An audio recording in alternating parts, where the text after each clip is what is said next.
Madame Hidalgo, maire de Paris, nos remerciements en premier lieu. Je sais l'importance que cette cérémonie, cet instant revêt pour elle. Elle me l'a encore dit hier, donc notre reconnaissance. À vous, mesdames, ça va de soi. L'expression étendue des mêmes sentiments. Et je me tournerai plus particulièrement vers plutôt le fond de la salle, les jeunes qui sont là pour assister à cette cérémonie où nous récompensons, honorons, saluons ceux qui ont remporté, qui sont les lauréats de ces concours, de ce concours qui, à mon sens, a une très grande portée double. D'abord, la contribution, même juvénile à l'histoire, et aussi parce qu'elle réinscrit un passé qui fut douloureux dans un présent qui n'est pas toujours facile. Mais hommage surtout, et très chaleureux, très particulier, pour vous qui êtes les survivants de cette terrible période, pour vous qui êtes des héros modestes, que nous sommes si heureux de retrouver ainsi de temps à autre. Les rangs s'éclaircissent, c'est la loi de la vie, la disparition des êtres vivants, mais notre seule présence et le fait qu'elle coïncide avec l'effort réalisé par ces jeunes gens pour saluer ce qui demeure votre action et votre gloire, j'utilise exprès ce terme fort, cette conjonction ne peut que nous ravir, et vous aussi. Donc merci pour tout ce que vous avez fait pour nous, et merci et félicitations d'être là encore pour un certain nombre d'années. Je touche moralement du bois. Alors, en ce qui concerne ma participation, je salue les propos aimables que le chancelier a eu à mon égard. À cet égard aussi, je fais la part des choses. Vous savez, les éloges, à partir d'un certain âge, ils fleurissent tout naturellement. J'écoute avec une dose de scepticisme officiel, une longue expérience, et je me dis, ça aurait sûrement fait plaisir à mon père, mais je suis sûr que ma mère, elle, aurait trouvé que peut-être vous n'en aviez pas fait assez. Pour moi, j'écoute combler en me disant, c'est vraiment de moi dont on parle, quittons ces eaux-là et venons à ce qui nous réunit. Ce qui nous réunit, c'est le moment singulier où nous nous trouvons. Singulier, on dira, tous les moments d'une vie le sont, après tout, c'est une création continue, non pas au regard de l'histoire.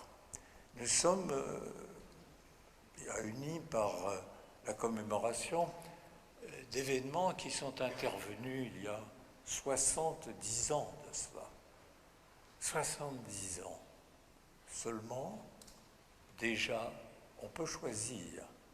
Mais 70 ans, je ne peux pas m'empêcher de m'interroger sur ce que ça signifie pour des femmes et des hommes qui ont aujourd'hui l'âge que j'ai, s'ils veulent bien se reporter en arrière, simplement pour un exercice.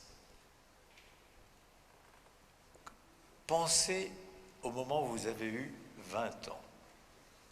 Replacez-vous 70 ans en arrière dans l'histoire. J'ai fait cet exercice, le résultat est le suivant. J'ai eu 20 ans en 1948, 70 ans plus tôt, qu'est-ce qui se passait? Faites le calcul, vous arrivez à une époque où Gambetta est l'homme politique déterminant, et le problème est de savoir si les républicains l'emporteront sur les monarchistes. Ça ne m'intéresse absolument pas. À supposer même qu'on soit aussi passionné d'histoire que moi, et d'histoire politique, le combat entre les opportunistes et les républicains demeure, disons-le, d'un intérêt relatif. ça n'est pas la même chose en ce qui concerne les événements dont nous parlons. Pourquoi pas la même chose? Parce que nous sommes là, un des plus terribles moments de l'histoire qui est à la fois la nôtre et qui s'inscrit dans l'histoire de l'humanité tout court.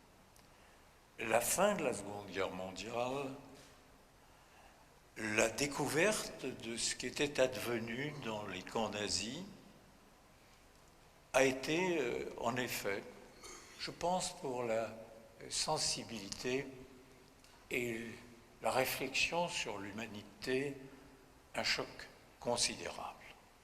On a raison de dire qu'il y a un avant et après Auschwitz, Auschwitz étant pris ici au sens symbolique du terme.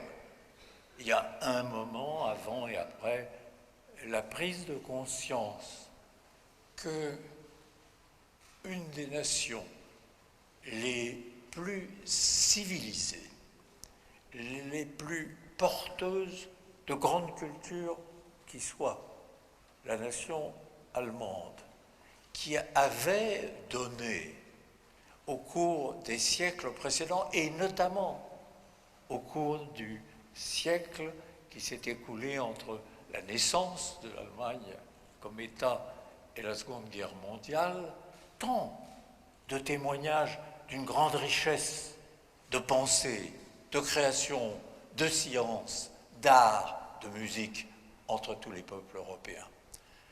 Je dis ça parce que j'avais eu l'occasion, lors d'un colloque à l'UNESCO, précisément où on rappelait la signification d'Auschwitz, de dire, parce que nous étions à l'UNESCO, la première, la plus terrible des leçons que nous a léguées l'horreur concentrationnaire, c'est que la plus grande culture ne suffit pas à défendre l'humanité contre les démons, les passions, les pulsions qui l'animent.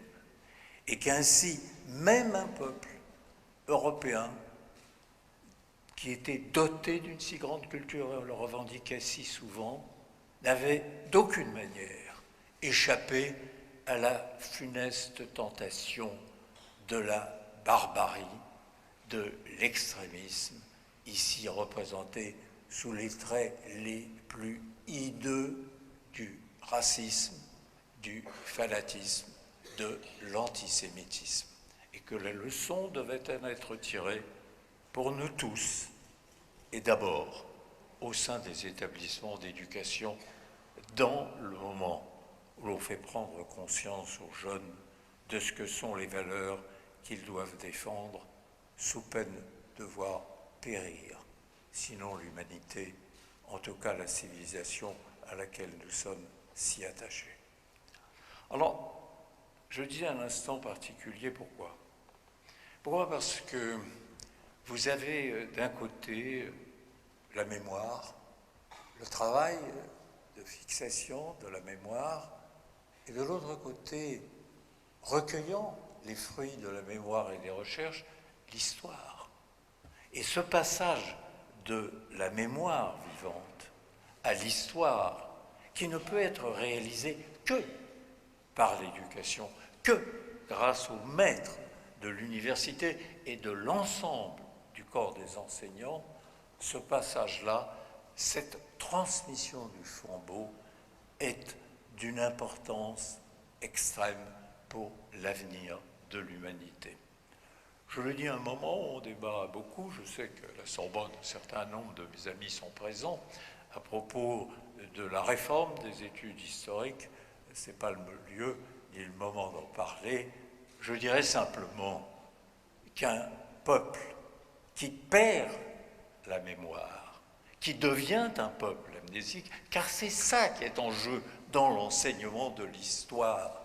Si vous enlevez, si vous rompez la chaîne des générations, l'évolution de ce que furent les souffrances des générations précédentes, vous rendez une nation, une culture amnésique. Vous la dépouillez d'une grande partie d'elle-même. Et ce n'est pas seulement l'amour personnel que je voue à l'histoire, et surtout à l'histoire judiciaire, chacun a sa spécialité, c'est parce que demeure-t-il pour un être humain s'il est frappé de la perte de sa mémoire? Nous avons tous vu autour de nous pas seulement de très vieilles personnes, mais des femmes et des hommes frappés dans la force de l'âge par la maladie d'Alzheimer. Et nous les voyons peu à peu disparaître comme êtres humains participant au mouvement même de la vie, qui précisément s'inscrit dans la durée. Perdre son passé, quand on le voit sur un proche et un être aimé, est une des pires mutilations et une des pires souffrances que l'être humain puisse connaître. Pourquoi serait-ce différent s'agissant d'une amnésie collective, de la perte de la mémoire collective, de l'amputation de l'histoire? Donc, je serai toujours partisan et attaché à cet enseignement. Et cet enseignement, évidemment, il ne peut reposer au départ que sur le témoignage de la mémoire. Alors, je sais bien pourquoi vous avez eu la gentillesse, la délicatesse de me dire venez, parce que j'ai encore de la mémoire et que j'ai vécu. Et à ce titre, je porte témoignage. Ce qu'était pour les adolescents, j'avais votre âge, de cette époque, la prise de conscience de la déportation. Mon cas n'était pas exceptionnel, il était cependant particulier, car grands-parents, pères, oncles, cousins, combien de membres de ma famille avaient pris le chemin de l'Est dans des convois de déportation dont aucun n'est jamais revenu. À ce moment-là, dans ces mois-là, je rêvais à ça, plus encore que je n'y réfléchissais en venant, c'était comment exactement centrer, exposer, faire renaître. Il faut savoir que la révélation a été très tardive de la réalité des camps de concentration et plus encore d'extermination, pour des raisons qui tiennent à ce qu'était d'abord l'extraordinaire nuit et silence, je n'utiliserai pas le terme de brouillard, nuit et silence qui pesait sur l'existence des camps, et je puis attester pour tous les juifs de cette époque terrible que jusqu'à la libération et même un peu après, nous ignorions l'existence de l'extermination réalisée, programmée en un mot de la Shoah. D'ailleurs, ça se conçoit.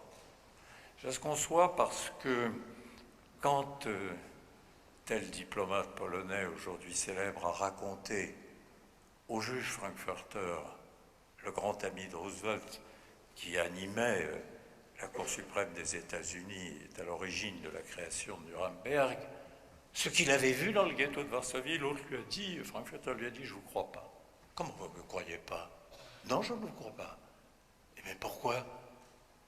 Et il lui a répondu, parce que si ce que vous dites est la vérité, je serai plus désespéré qu'aucun être humain ne peut l'être. Je ne peux pas vous croire, parce que j'en mourrai d'une certaine façon. Je pense que ces vérités-là, elles avaient en quelque sorte été, sinon escamotées, en tout cas, mises de côté jusqu'au retour, jusqu'à la victoire. Je rappelle aussi que s'agissant des camps d'extermination, vous reverrez au mémorial de la Shoah l'annonce dans la presse de l'époque de la libération d'Auschwitz. Les journaux étaient quasiment un feuillet comme celui-ci, 4 très exactement. Toutes les nouvelles étaient importantes, mais d'abord les nouvelles militaires. Ça représentait l'annonce de la libération d'Auschwitz, à peu près la dimension de 2 timbres-poste sur le journal Franc-Tireur que je lisais à l'époque. Mais on n'annonçait que la nouvelle. Je rappelle aussi que les armées soviétiques qui avaient libéré Auschwitz et qui s'étaient employées à soigner aussitôt les survivants n'avaient pas vis-à-vis de l'information les mêmes rapports de loyauté qu'on entretenait dans d'autres sociétés. C'était d'abord l'utilisation à des fins politiques internes et internationales qu'on posait l'information. Donc, il n'y a pas eu à cet égard de communication massive faite entre l'URSS au combat et soucieux de sa victoire, à juste titre, et les pays occidentaux. Quelques-uns l'ont su qui étaient à Moscou, mais finalement, sur Auschwitz tel qu'il était et les camps d'extermination, de témoignages, ils n'étaient pas publics. Et la conscience, je dirais, la révélation terrible que nous avons eue, ce fut en regardant dans les actualités cinématographiques de l'époque qui accompagnaient les films que nous allions voir, en regardant pour la première fois par les actualités américaines du printemps, avril, mai 1945, l'entrée des forces alliées dans les camps, et notamment, je le revois encore, à Buchenwald, et les premières photos. Et c'est en regardant ces photos, en regardant ces films, que j'ai compris que mes parents ne reviendraient pas. Je veux dire, tous ceux qui étaient partis ne reviendraient pas, parce qu'ils n'étaient pas en condition de pouvoir, j'en étais sûr, affronter ce que révélaient ces films à cet instant-là.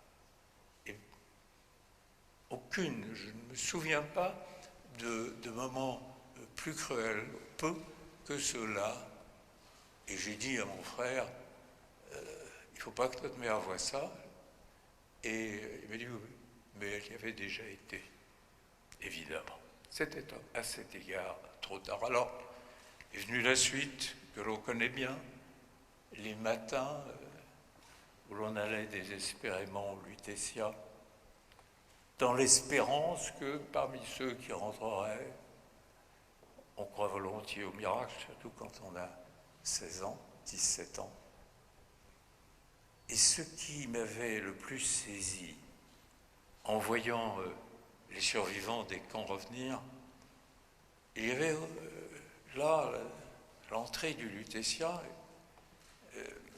nombreuses infirmières, les portées revenaient, soutenues souvent par un infirmier, un militaire, un assistant bénévole, mais soutenus le plus souvent par des infirmiers ou des infirmières, et encore en pyjama, en tenue de déporté.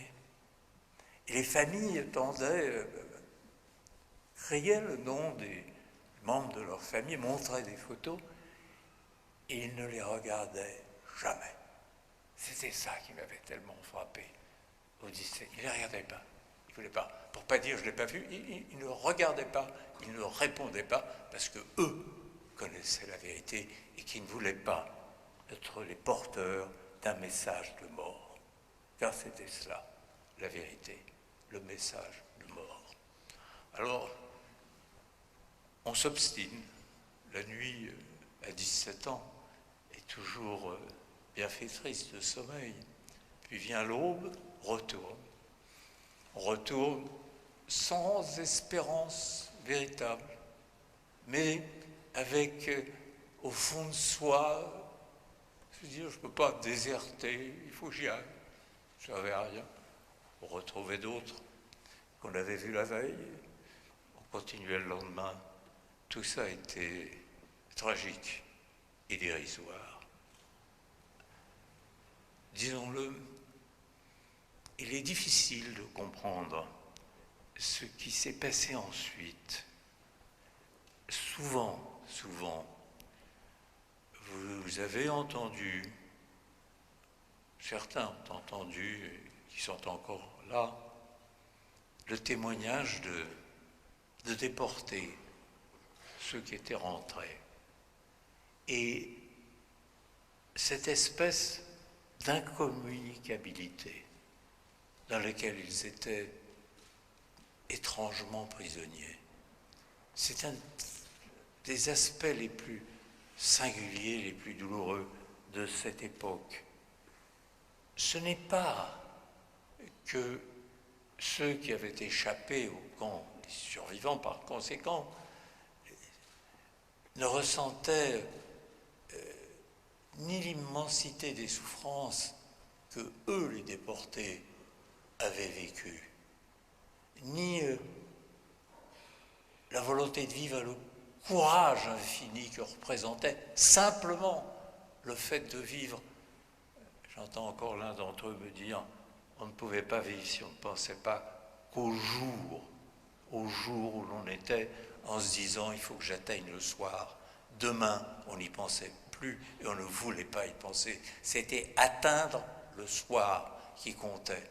C'était ça, la ration de misère et de souffrance à surmonter. Et puis demain, peut-être. Eh bien, cette souffrance-là, ces souffrances-là, elles étaient si fortes, si extraordinaires, hors du monde qui était celui de ceux qui avaient échappé au camp, avaient traversé ces épreuves, mais sans commune mesure avec ce que vos parents avaient ressenti là-bas, et d'où la plupart n'étaient évidemment pas revenus, qu'ils s'étaient édifiés comme un étrange, je ne dirais pas mur, mais une sorte de brouillard où s'inscrivaient ces rapports entre ceux qui revenaient et ceux qui avaient réussi à échapper. C'était pas faute d'amour de ces derniers. Et ce n'était pas de l'autre côté, du côté des déportés qui revenaient, faute non plus ni de souvenirs ni d'amour. C'était parce que chez les survivants, je veux dire ceux qui avaient échappé à la déportation, s'était inscrit insidieusement, mais toujours présent, ce sentiment de culpabilité vis-à-vis de ceux qui avaient été déportés, alors qu'eux ne l'avaient pas été. Et souvent, réfléchissant à cela, je me disais de culpabilité parce que pourquoi lui a-t-il tant souffert et moi pas? Pourquoi tel membre de la famille, mon cousin plus proche, celui avec lequel j'ai grandi, a disparu et moi j'ai survécu? Et c'est une pensée si terrible car elle engendre au fond de vous-même la conscience que vous êtes un privilégié inouï. Et peut-être votre place n'était pas dans cette vie, mais là-bas au royaume des ombres. Là-bas, ces lieux que j'ai découverts par la suite à une époque où personne n'y allait encore. Voilà ce qui créait du côté de ceux qui avaient échappé la culpabilité et du côté de ceux qui avaient survécu ce sentiment si terrible qu'on ne les comprenait pas, qu'ils appartenaient eux d'une certaine manière au monde des morts dont ils avaient échappé. Primo Levi a écrit là-dessus des pages incomparables, mais j'ai entendu assez de confidences et de confessions pour le mesurer. Et finalement, les seuls avec lesquels ils pouvaient partager ce qu'ils avaient vécu comme souffrance, sachant qu'ils étaient complètement compris, c'étaient leurs camarades, ceux qui avaient vécu cette expérience-là. Mais le sentiment précisément chez eux de ne pas pouvoir se faire entendre parce qu'on était à un tel degré de souffrance vécue qu'on ne pouvait plus l'exprimer par des mots, et le sentiment que ne l'exprimant pas comme il convenait, on était d'une certaine manière repoussé, mis de côté, renvoyé, ou vers l'enfer des souvenirs qui en effet n'étaient communs qu'à ceux qui avaient vécu cette cruauté sans pareil. Et de là sont nés beaucoup de désespoirs secrets. Je regardais l'autre jour sur une photographie prise alors bien après, et je voyais parmi les déportés de retour un nombre relativement important d'hommes qui n'avaient pas survécu, bien qu'ils aient survécu au camp, et qui étaient morts prématurément, rongés par les nuits d'angoisse où ils étaient de retour à Auschwitz, ou simplement se suicidaient comme Prévost Lévy, parce qu'ils ne pouvaient plus supporter de vivre cette vie après l'autre, et que l'autre rendait cette vie insupportable. Tout cela, je le dis pour les jeunes gens, tout cela a constitué un monde particulier aux déportés, particulier aussi génération. Quand j'essaye de faire prendre conscience de ce que cela signifie encore, la seule comparaison que je trouve possible, c'est celle-ci. Nous savons tous que la cicatrisation se fait là où on a été amputé d'un membre, le membre est parti. La cicatrisation, parce que la vie la plus forte se fait. Mais il y a toujours des moments, des jours, quelquefois des années, des décennies après, où le membre a disparu, où le bras n'est plus. Vous ressentez une douleur inexprimable, intense. Il n'y a plus de membre, mais vous souffrez comme s'il était là. Eh bien, c'est la même chose. Je pense, pour la génération qui est la mienne, nous avons été d'une certaine manière amputés de ceux que nous aimions, et heureusement la vie est plus forte, mais par moments c'est la souffrance immergée dans ne sait pas quelle profondeur qui, elle, s'empare de vous tout à coup et est à proprement parler indicible. Alors, de là se pose le devoir de mémoire et va se poser la question de l'histoire. Le devoir de mémoire, c'est de témoigner. Le devoir de mémoire, c'est de recueillir les documents. Le devoir de mémoire, c'est de veiller à ce que la vérité ne soit pas altérée. Le devoir de mémoire, c'est de s'opposer de toutes ses forces, par tous les moyens de la loi, aux tentatives de révisionnistes, qui ne sont rien d'autre qu'un assassinat posthume de ceux qui ont tant souffert. Alors, on les voit, ces devoirs, et notre génération, celle qui a suivi, les ont remplis, plus ou moins bien, parce que on ne fait jamais tout ce que l'on doit quand on doit tout. Mais le temps de la mémoire disparaît parce que les porteurs de mémoire s'effacent les uns après les autres. Soyons lucides. Dans 20 ans, combien sont encore là qui pourront témoigner avec une mémoire intacte? Combien? On ose le dire, on ose même y penser. Reste donc l'histoire. L'histoire qui est la mémoire recueillie qui n'est pas la mémoire vivante, qui est, elle, l'histoire, la classification, les causalités, les successions d'événements, la recherche si étrange d'explication de ce qui furent ces génocides, si tant est qu'ils soient explicables. C'est à ce moment-là qu'intervient le devoir majeur des enseignants. Des enseignants, d'abord des historiens-chercheurs, avec tous les devoirs de l'historien, et puis des enseignants. Comment restituer ce qu'on n'a pas connu? Voilà la difficulté majeure. Comment restituer sans tricher pour utiliser à telle ou telle fin ce qui demeure un dépôt sacré à mes yeux de l'humanité ici, violée, martyrisée jusqu'à l'extrême. C'est une tâche immense que celle non seulement des historiens, mais des professeurs qui enseignent cette histoire. C'est une responsabilité considérable vis-à-vis des jeunes générations et vis-à-vis de l'avenir tout entier.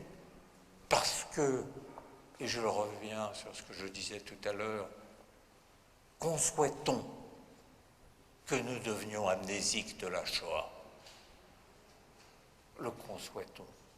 Cet effacement progressif de la sensibilité ou de la connaissance vivante des jeunes générations, cette transmission nécessaire, d'un seul coup, s'arrêterait.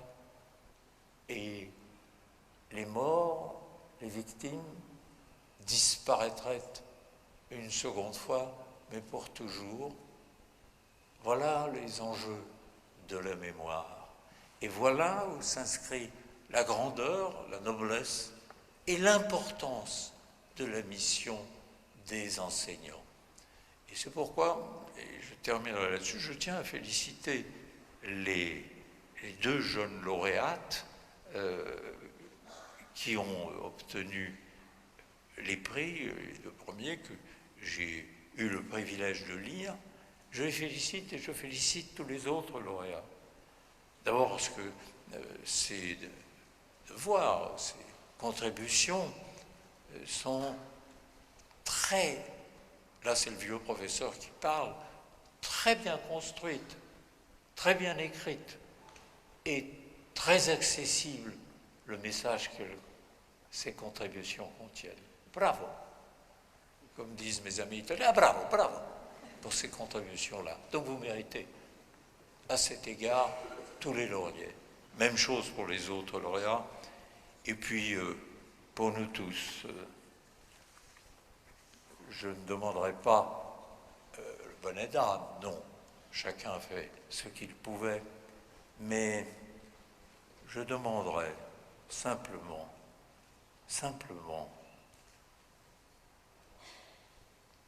qu'ils se souviennent de ce qui advint, qu'ils se souviennent de ce que cette génération qui m'a précédé, et parfois dans ma génération, a connu d'indicible, et qu'ils transmettent le flambeau. Ça n'est pas trop requérir de la part de ceux qui ont survécu et qui ont encore, pour quelques années, sans doute, pour quelques années, le privilège de pouvoir témoigner. Merci.